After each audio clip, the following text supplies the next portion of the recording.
السلام عليكم ورحمة الله وبركاته. waxaan ka sheekeyn doonaa maanta hadduu ilaahay yiraahdo walaalay ku xiran beejka Daarul Khayr Herbal Center creamkan la dhaho Fabrop creamkan ilmaha hargabka qabo ayaa hadda sanka u mariso waxay markiiba caburkii iyo xanuunkii dhan ayaa ka tagayo.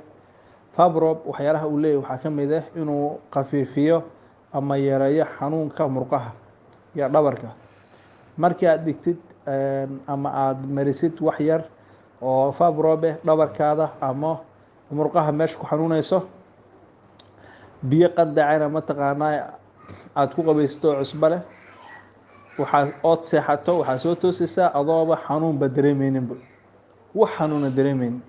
marka waxay ku tilmaameen dhaqaatiirta waxaa weeyo inuuba yahaybo caafimaadkiisa markii loo bogay ba waxaa la yidhi show waaba sida mataqaanaaye sixirka weeyaba waa wax marka waxaa mataqaanaaye aada caafimaadku khatar u yaha la dhahaa kaannahu sixir baa la dhahaa.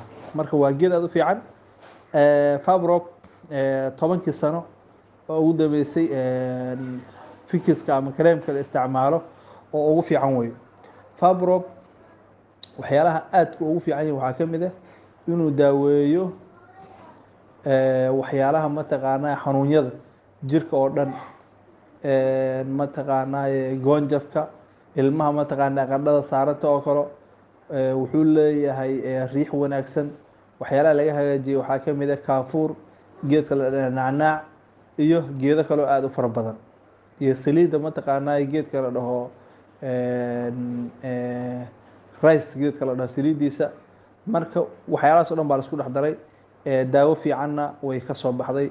aad baad u mahadsantihiin. sii sheergareeyo waa sawirkiisa waad aragtaan annagaa naga dalban kartaan meel walbaad ka dalban kartaan oo ad ka heli kartaan.